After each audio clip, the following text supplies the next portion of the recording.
Ancora poco più di 24 ore sulla campagna elettorale che introduce al ballottaggio calerà il sipario. La città di Agrigento si avvicina a questo appuntamento con lo sguardo smarrito, segnato da uno sterile e quanto stucchevole vuoto botta e risposta tra l'uscente Marco Zambuto e l'antagonista Toto Pennica.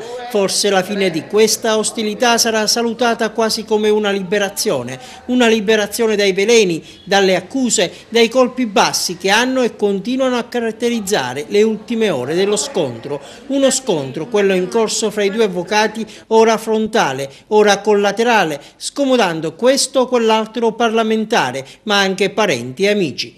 Di confronto pubblico neanche a parlarne. Pennica insiste, Zambuto rilancia, io lo faccio con i suoi deputati di riferimento.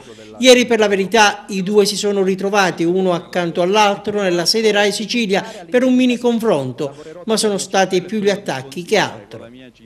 E allora gli agrigentini sono costretti a subire le performance quotidiane improntate su chi la spara più grossa. Niente proposte, niente progetti, niente idee sul tavolo, niente dibattito costruttivo su come realmente proiettare la città dei templi verso una nuova dimensione per ridare speranza ad un territorio martoriato. Che peccato, forse un'altra occasione sprecata, perché se è vero come è vero che il buongiorno si vede dal mattino, è facile allora immaginare come sarà il resto della giornata. Le faide e i trasformismi non depongono certamente bene, non lasciano presagire nulla di positivo per il futuro di questa città che pure ha enormi potenzialità.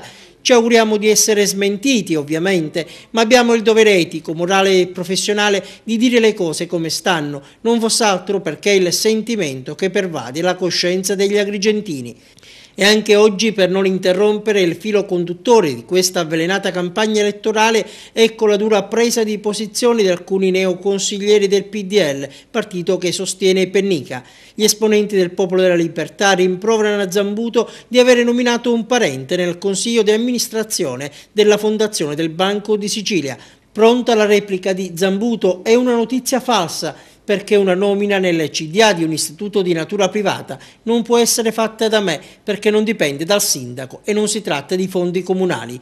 E i tre uomini del PDL di Aula Sollano puntano l'indice contro Zambuto anche su un'altra vicenda, quella che riguarda l'incarico di membro del nucleo di valutazione del comune affidato dal sindaco uscente a un suo intimo amico.